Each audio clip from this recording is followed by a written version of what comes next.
नमस्कार। नाद ब्रह्ममुपास्महे। पिछली सांगीतिक कार्यशाला कहूँ तो हमने आप सभी के मध्य रूबरू होकर हमने चर्चा की थी। हमने जाना था कि हमारी भारतीय जो स्वर प्रणाली है उसमें किसका कितना महत्व है, किसका क्या योगदान है और किसका किस तरह से प्रयोग किया गया है। आज हम नाद के ही विषय को लेकर चर्चा करेंगे और आगे भी अलग अलग विषयों पर प्रयास करेंगे।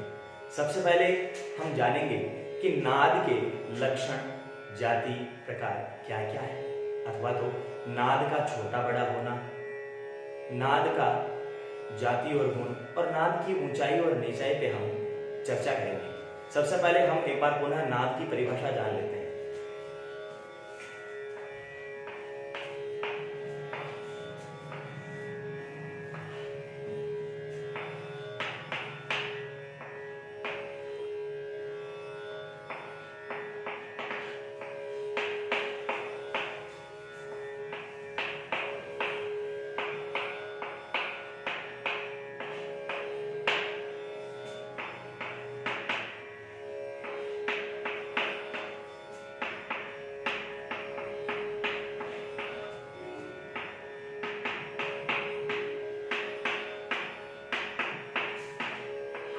संगीत में नियमित व स्थिर कंपन आंदोलन से उत्पन्न जो ध्वनि है वह नाद है। अब हम नाद के प्रमुख 3 प्रकारों, लक्षणों आदि के बारे में चर्चा करते हैं।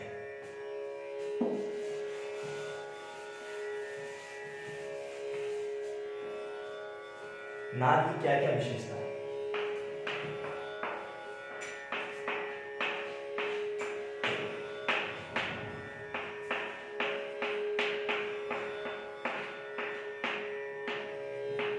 नाद की विशेषता, नाद का छोटा अथवा बड़ा होना,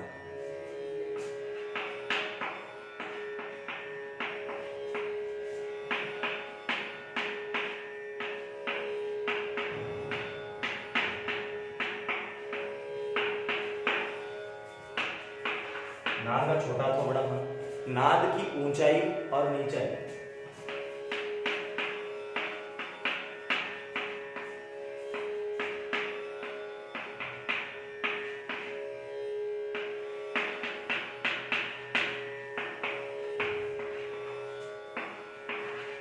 नाद की ऊंचाई नीचाई। अब हम बात करेंगे नाद के जाति और गुण।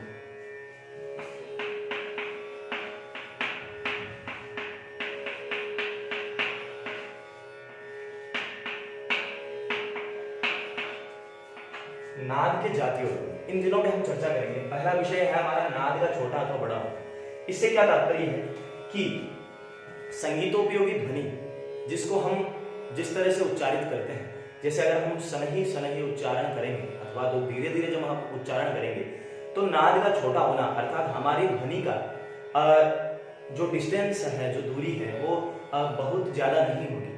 इसको हम नाद का छोटा होना कहते हैं। नाद का बड़ा होना, जिस तरह हमारा उच्चारण है, जैसे हम किसी भी नाद को जोर से उच्चारित करते हैं, हमारी जोरदार जो ध्वनि है उस रूप से हम उच्चारण करते हैं तो नाद बड़ा होता है, अर्थात नाद की जो डिस्टेंस है, दूरी है, वो बहुत ज्यादा होगी, अर्थात कई दूरी तक हम उसको सुन सकते हैं, समझ सकते हैं। अब हम बात करते हैं कि इसका एक उदाहरणार्थ हम ले तो जैसे इंस्ट्रूमेंट देखें तो हम तानपुरा लेते हैं, तो तानपुरे के तार को जब हम छेड़ते हैं तो उसका जो कंपन होता है, जो आंदोलन होता है, उस आंदोलन का चौड़ाई जो है, अगर हम उसको धीरे से स्पर्श करेंगे तो ज्यादा नहीं होगी और हम जोर से इसको स्पर्श करेंगे तो उसकी गूंज भी ज्यादा होगी, उसका कंपन भी ज्यादा होगा, चौड़ाई ज्यादा होगी। इसी प्रकार हम बात करते हैं नाद की ऊंचाई अथवा नीचाई। ऊंचाई और नीचाई से तात्पर्य है कि जब भी एक गायक गाते वक्त अनुभव करता है कि षड्ज के बाद में कोमल ऋषभ आता है, कोमल ऋषभ के बाद शुद्ध ऋषभ, फिर कोमल गंधार, शुद्ध गंधार, मध्यम, तीव्र मध्यम, पंचम, कोमल धैवत, शुद्ध धैवत, कोमल निषाद और शुद्ध निषाद, फिर षड्ज। इस प्रकार से गाते वक्त अनुभव होता है कि जो षडज है उससे गंधार की जो आंदोलन संख्या है वो ज्यादा है, गंधार से पंचम की ज्यादा है, पंचम से गंधार की कम है। इससे हम अनुमान लगा सकते हैं कि नाद की ऊंचाई और नीचाई क्या है। अब हम बात करेंगे, हमारा तीसरा टॉपिक है नाद की जाति अथवा गुण, जो कि बड़ा ही मुख्य विषय है। नाद की हम बात करेंगे जाति और गुण की। तो वैज्ञानिकों का यह कथन है कि नाद अकेला उत्पन्न नहीं होता है, नाद अकेला उत्पन्न नहीं होता है, अपने साथ में और भी नादों को साथ में लेकर उत्पन्न होता है। तो सहायक नाद हम उसे कह सकते हैं। तो सहायक नादों को जानना बड़ा कठिन है, ये वैज्ञानिकों का मत है। सहायक नादों का जानना बड़ा कठिन है। अब जैसे हम बात करेंगे सहायक नादों की संख्या जोरदार और प्रत्येक रागों में भिन्न भिन्न होती है। सहायक नादों की संख्या और उसकी जो जोरदारी है वो प्रत्येक वाद्यों में भिन्न भिन्न होती है। जैसे हम उदाहरण लेते हैं कि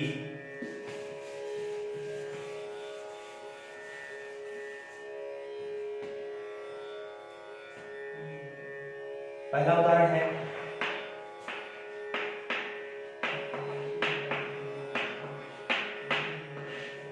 वायोलिन के स्वर सितार से।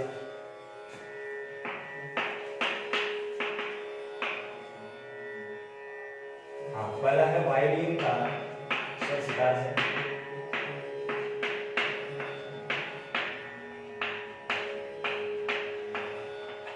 वायोलिन का स्वर सितार से। दूसरा हम देख लेंगे सितार का सारंगी से ले लेंगे।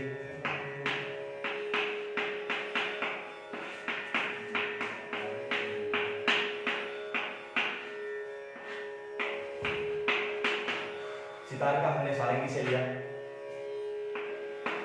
तीसरा हम जानेंगे सारंगी को जैसे हम तबले से ले लेंगे।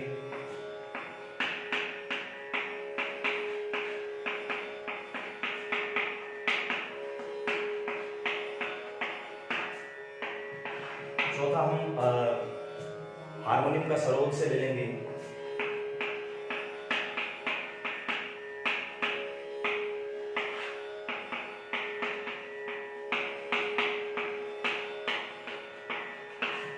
अर्थात इन सभी से तात्पर्य है कि जब वायोलिन का स्वर सितार से भिन्न होता है, सितार का सारंगी से भिन्न होता है, सारंगी का तबले से भिन्न होता है और हारमोनियम का सरोद से भिन्न होता है, सभी अपनी अपनी जगह भिन्न है। अर्थात इनकी जाति का प्रमाण कब मालूम पड़ता है? जैसे हम सांगीतिक सभा में या इन सभी वाद्य यंत्र को सुनते हैं तो इनकी जो जोरदारी है और इनकी जो भिन्नता है ये मालूम तब पड़ती है जब हम तन्मयता से इनका श्रवण करें और हमारे जब चक्षु बंद होकर इनको तवज्जो देते हैं, सम्मान देते हैं और इनका जब हम अनुसरण करते हैं तब हमें मालूम पड़ता है कि ये वायोलिन के स्वर बज रहे हैं, ये सितार के बज रहे हैं, या ये सारंगी के बज रहे हैं, ये सरोद के बज रहे हैं, या हारमोनियम के बज रहे हैं, ये तबले के कुछ तबले का मिलान स्वरों से हो रहा है, ये हमें मालूम पड़ता है। तो ये बात हुई हमारी नाद के जाति और गुण। अब इस पे हम एक चर्चा कर लेंगे। जैसे हमारे दैनिक जीवन में भी होता है, जैसे हम अपने परिवार में से किसी की ध्वनि को जानते हैं, जैसे मान लो कोई की आवाज जिसमें माधुर्यता होती है, कोई में बेस अधिक होता है, कि कोई में सॉफ्टनेस होती है, या सभी में भिन्नता है, किंतु उनके नाम से और उनकी जो वाणी हम नित्य प्रति सुनते हैं उनसे हम अनुमान लगा सकते हैं कि ये उनकी आवाज है। बस उसी प्रकार से हम इनका ध्यान रखते हैं। ये हुई हमारी आज नाद के विषय में चर्चा। अब हम लाते हैं थाट से कि हमारे संगीत में थाट का कैसा प्रयोग किया गया है। पहले हम थाट की परिभाषा जानते हैं।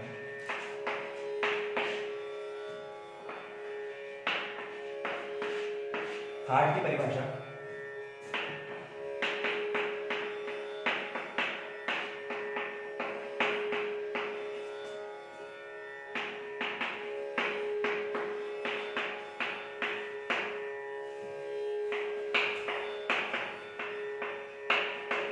सप्तक के 12 स्वरों में से मुख्य सात स्वरों का समूह जो है, या सात स्वरों का हम समुदाय कहेंगे।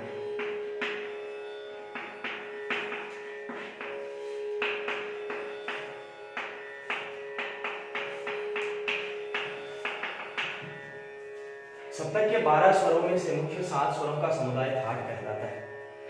अब हम बात करेंगे कि जो प्राचीन ग्रंथ है या प्राचीन जो पद्धतियां थी उसमें हम थाट को मेल नाम से भी पुकारा जाता था।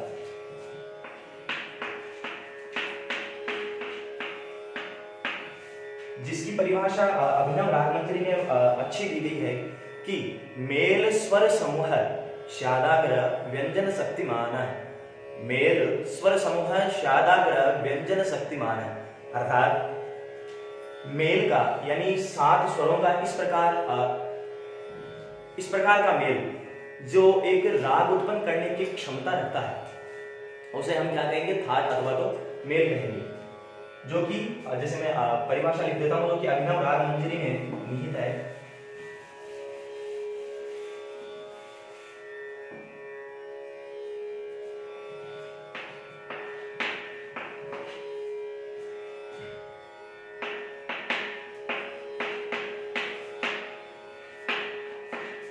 मेल स्वर समूह शादाग्र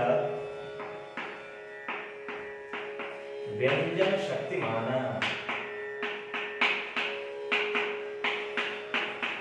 अर्थात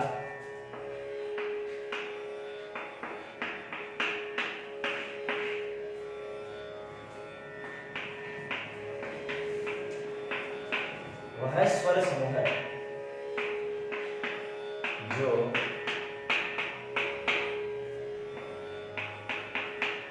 राग उत्पन्न करने की क्षमता रखता हो। राग उत्पन्न करने की क्षमता रखता हो वह थाट कहलाता है। अब हम बात करेंगे थाटों के विभिन्न लक्षणों की।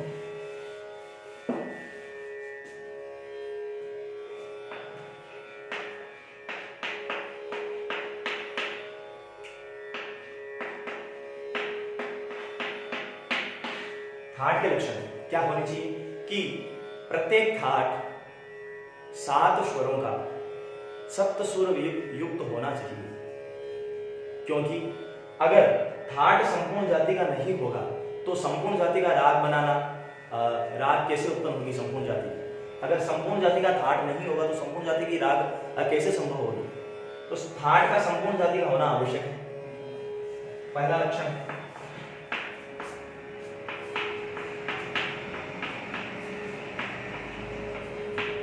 थाट का संपूर्ण जाति का होना आवश्यक है।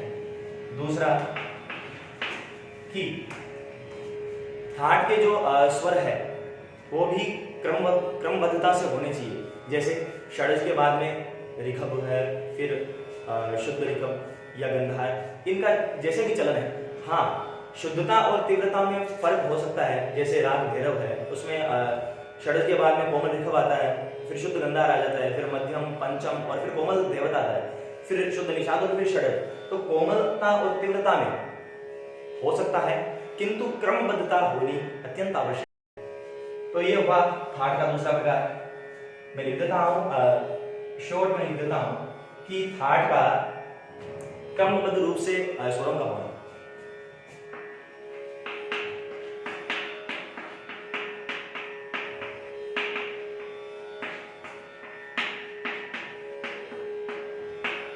थाट का क्रमबद्ध रूप होना। अब हम तीसरा लक्षण पढ़ेंगे थाट में। थाट की जो है वो गाया बजाया नहीं जाता, राग गाया बजाया जाता है। तो थाट में आरोह और अवरोह, लिख देता हूं, थाट में आरोह और अवरोह।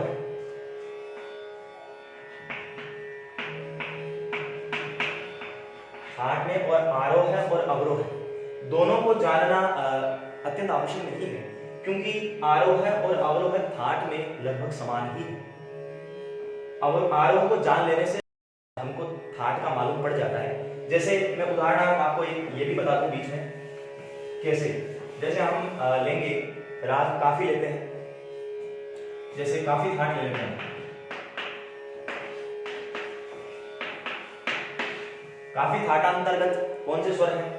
जैसे यहां लिख देता हूं, सा, शुद्ध रे, कोमल ग, मध्यम, पंचम, धेवत, कोमल निषाद। ये हमारे काफी थाट के अंतर्गत ये स्वर आते हैं। तो हमें सिर्फ ये आरोह जान लेने से मालूम हो जाएगा कि ये काफी थाटांतर्गत स्वर है। इसी प्रकार मैं कहना चाहूंगा कि आरोह अवरोह दोनों को जानना कोई अति आवश्यक नहीं है। अब बात करूं मैं थाट की चौथे लक्षण की, तो थाट जो है वो गाया बजाया नहीं जाता, जैसे मैंने आपको बताया। तो उसका जो है उसमें वादी संवादी जो है वो जानना भी आवश्यक नहीं, क्योंकि जो गाया बजाया नहीं जाता वो एक आधार है। तो थाट जो है में वादी संवादी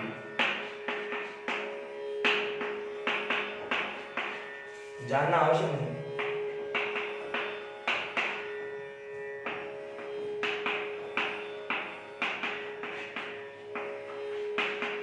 थाट में वादी संवादी जानना आवश्यक नहीं।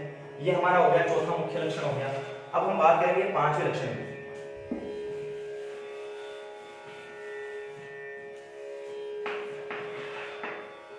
थाट जो ये बड़ा मुख्य है। अब जो दो लक्षण आने वाले हैं वो बड़े अत्यंत मुख्य है। जैसे ये पांचवा है कि थाट में राग उत्पन्न करने की क्षमता होती है। थाट में राग उत्पन्न करने की क्षमता होती है, और चूंकि ये गाया बजाया नहीं जाता, चूंकि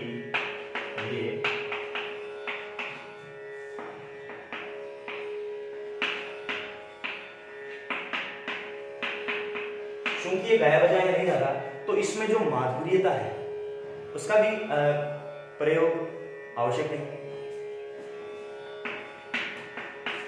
अतः माधुर्यता का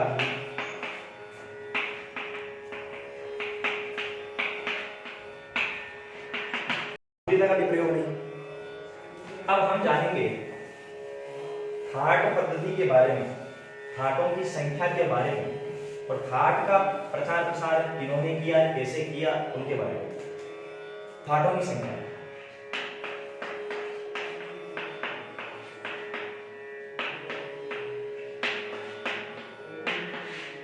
लेखन बड़ा हो जाएगा, इसलिए मैं आपको पहले इस थाट पद्धति के बारे में बता देता हूँ। हमारे हिंदुस्तानी संगीत पद्धति में आधुनिक काल में भी प्रचलन में है। पंडित विष्णु नारायण भातखंडे जी का बड़ा अहम योगदान है, जिन्होंने पहले राग रागिनी पद्धति के बाद में थाट पद्धति को प्रचार प्रसार में लाया गया। उसके बाद में उन्होंने 10 थाटों का निर्माण किया, 10 थाटों का उन्होंने निर्माण किया, और आधुनिक काल में भी वही थाट प्रचलन में है, और उन्हीं थाटों से सभी रागों को उत्पन्न माना है। तो वो 10 थाट श्लोकानुसार पहले मैं आपको बता देता हूँ कि भैरव भैरवी आसावरी यमन बिलावल थाट तोड़ी काफी मारवा पूर्वी और खमाज। इस प्रकार से श्लोकानुसार बताया। अब अगर जानते हैं कि सहजता से हम इसको कैसे समझ सकते हैं, तो स्वरों के आधार पर मैं आपको बताता हूँ कि थाटों की संख्या को बता देता हूँ, 10 होती है, 10 थाट होते हैं। अब क्रमानुसार हम जानेंगे कि किस तरह हम थाटों का जो है उल्लेख कर सकते हैं। सबसे पहले हम जानेंगे बिलावल।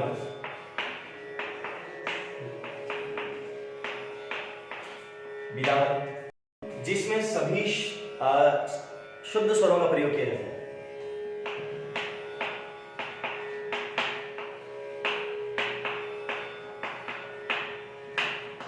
सभी शुद्ध स्वर। दूसरी बात करते हैं हम कल्याण ले लेते हैं। कल्याण, इसकी बात करें तो मध्यम तीव्र, शेष शुद्ध,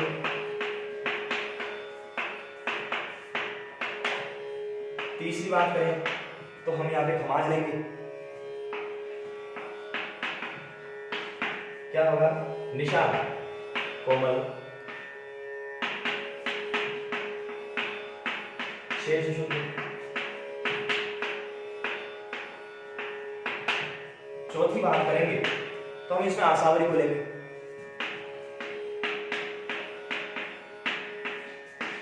आसावरी में गर्दनी कोमल गर्दनी कोमल है, गंधार, धेवत और निशा का कोमल,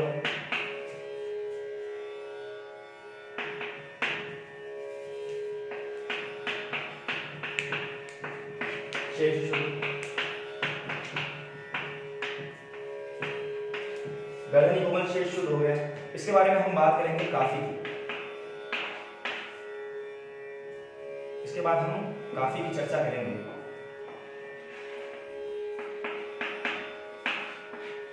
तो काफी में गंधार, निषाद, कोमल, शेष शुद्ध।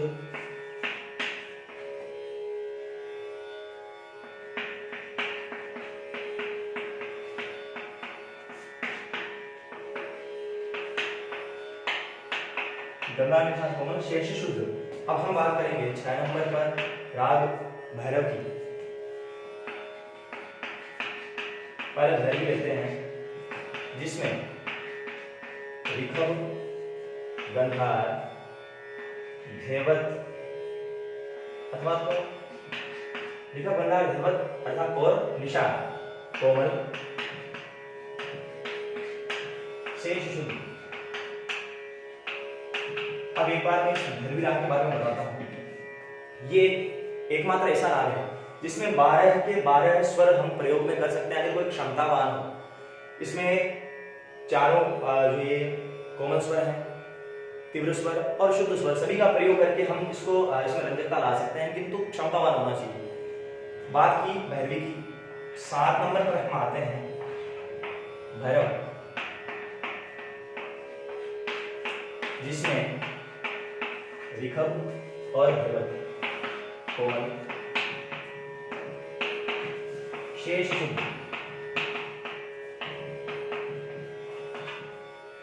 सात हो गई। अब हम बात करते हैं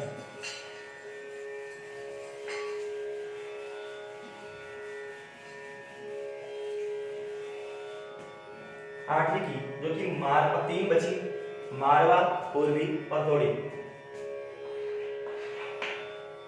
मारवा, इस राग के अंतर्गत ऋखम, कोमल,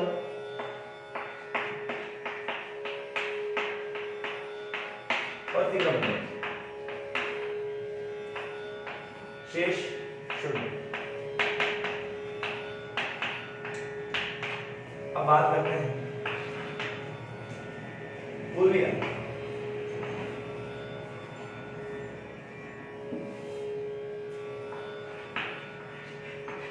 पूर्वी, तो इसमें ऋखम, धेवत, कोमल, मध्यम, तीव्र और शेष शुद्ध। अब हमारा अंतिम थाट बचता है जो कि है तोड़ी। तोड़ी में ऋखम, गंधार, धेवत, कोमल और मध्यम, तीव्र, शेष शुद्ध। ये हुए हमारे 10 थाट। श्लोकानुसार जैसे मैंने बताया कि हमारे 10 थाट है भैरव, भैरवी, आसावरी, यमन, बिलावल, थाट, तोड़ी, काफी, मारवा, पूर्वी और खमाज। और इनका हमने अभी उल्लेख विस्तृत रूप से किया है। ये हुए थाट। थाट के बारे में हम बात करेंगे रागों की। तो रागों में क्या है, परिभाषा जान लेते हैं कि कम से कम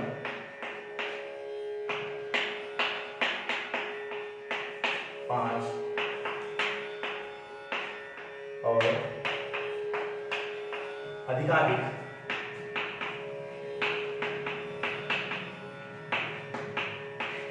सात स्वरों का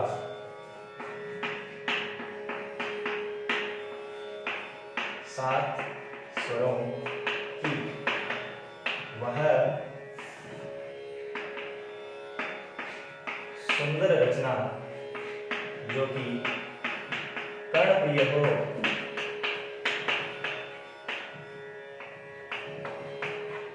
कम से कम पांच और अधिकाधिक सात स्वरों की वह सुंदर रचना जो कर्णप्रिय हो, हम उसको राग कहेंगे। अब एक अभिनव राग मंजरी में एक बड़ा ही श्लोक अनुसार अच्छा इसको वर्णित किया है कि योयम ध्वनि विशेषस्तु, योयम ध्वनि विशेषस्तु स्वर वर्ण विभूषित है, अर्थात ध्वनि का इस प्रकार विशेषपना कि इस तरह की विशेष ध्वनि अर्थात जो कर्णप्रिय हो, जिसमें माधुर्यता हो, रंजकता हो, यानी योयम ध्वनि विशेषस्तु स्वर वर्ण विभूषित है और स्वर वर्णों से सुसज्जित हो, स्वर वर्णों से अलंकृत हो, स्वर वर्णों से जो लटपट हो, मैं कहूं तो योयम ध्वनि विशेषस्तु स्वर वर्ण विभूषित रंजकम जन चित्तानाम, यानी जनताओं के मन को, चित्त को प्रसन्न करे, रंजकम जन चित्तानाम सह रागः कथितो बुधे, वह राग है, इसके बारे में बतलाया है। तो अब हम बात करेंगे रागों के लक्षण की कि रागों के क्या क्या लक्षण हैं। तो हम रागों के निम्नलिखित लक्षण जानते हैं।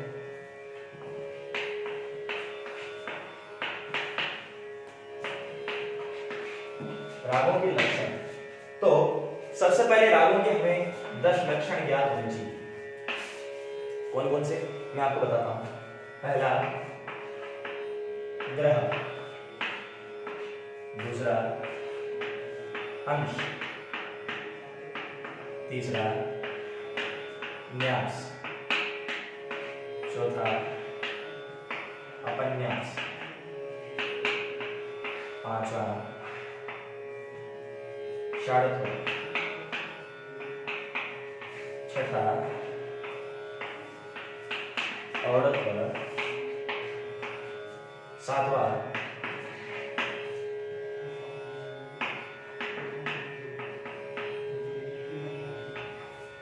अल्पत्व, आठवां बहुत्व, नौवां मंद और 10वां ताप।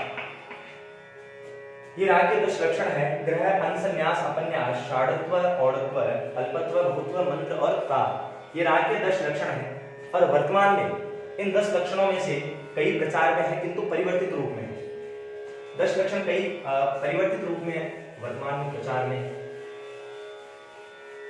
अब हम बात करेंगे कि राग जो है वो गाया बजाया जाता है, थाट गाया बजाया नहीं जाता है। तो रागों के बारे में हम कहेंगे कि राग में रंजकता होना अत्यंत आवश्यक है, क्योंकि थाट गाया बजाया नहीं जाता, अतः रंजकता का कोई विशेष प्रयोग नहीं है, किंतु राग में रंजकता आवश्यक है क्योंकि राग को गाया बजाया जाता है। तो राग में रंजकता का विशेष महत्व, रंजकता का विशेष महत्व हो गया। अब दूसरी बात करेंगे कि कम से कम 5 और अधिकाधिक 7 स्वरों की रचना होनी चाहिए, तब वह राग में मानित होगी। कम से कम 7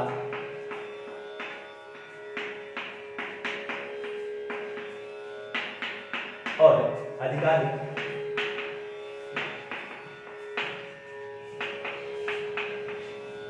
कम से कम 5 और अधिकाधिक 7 स्वरों की वो रचना, कम से कम 5 अधिकाधिक 7 स्वरों की वह रचना। अब हम बात करेंगे कि जो राग है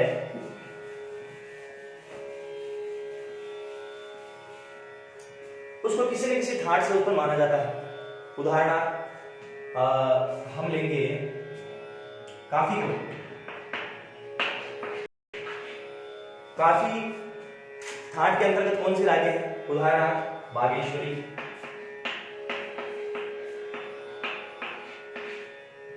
भीमपलासी,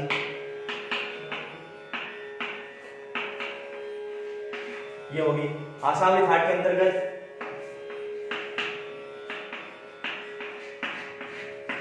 जौनपुरी आदि।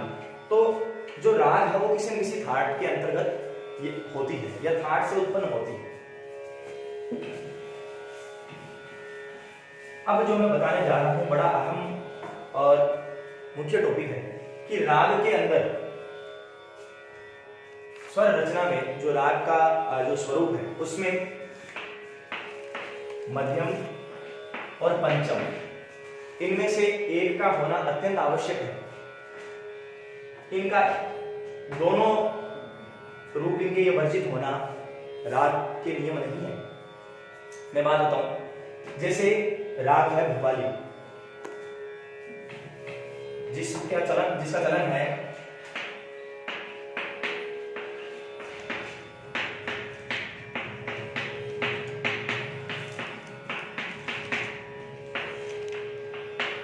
जिसका चलन हो गया सारेगामा धसा, जिसमें सा है, रे है, गंधार है और पंचम है, अर्थात इसमें मध्यम का प्रयोग नहीं है किंतु पंचम है।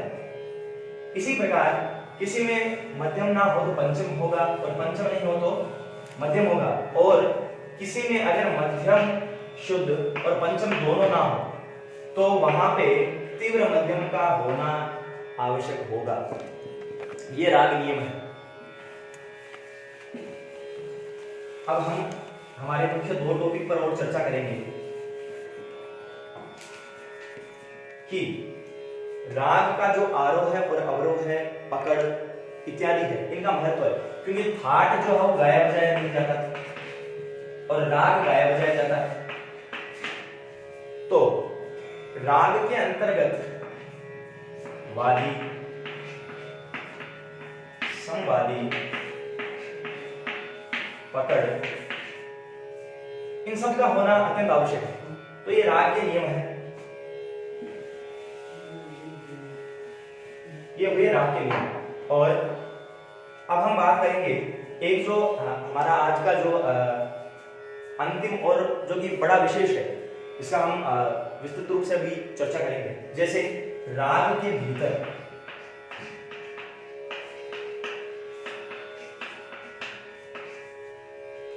स्वरों का दो रूप, सरल भाषा में कहूं तो स्वरों का दोनों रूप। कैसे? जैसे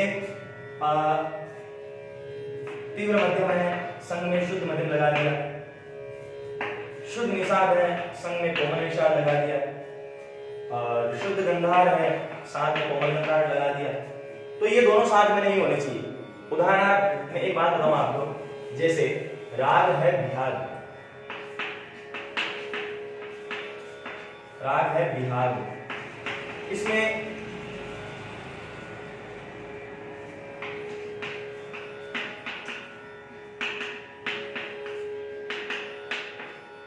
ये एक चलन है, प म प ग म ग, ये एक चलन है। तो इसमें मध्यम तीव्र के साथ साथ में शुद्ध मध्यम का प्रयोग करना थोड़ा खटकता है, किंतु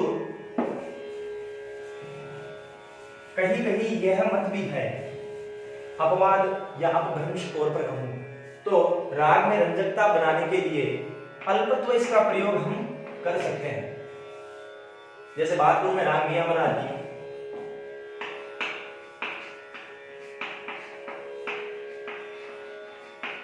राग मियां मल्हार, तो इसमें जब निषाद का अवरोध में प्रयोग होता है तो चढ़ते वक्त या उतरते वक्त दोनों निषाद की संगति कई बार देखने को मिलती है। तो ये भी एक अपभ्रंश या अपवाद हो गया, तो हम इनसे थोड़ा हमें बचना चाहिए। तो ये हुआ हमारा आज का राग और थाट के बारे में चर्चा हुई आज के बारे में। अगले हम जब भी हमारी मुलाकात होगी तब हम ठाट और राग की तुलना, आरोह अवरोह, वादी, संवादी, पकड़ आदि के बारे में चर्चा करेंगे। तब तक के लिए आज्ञा दें। नमस्कार।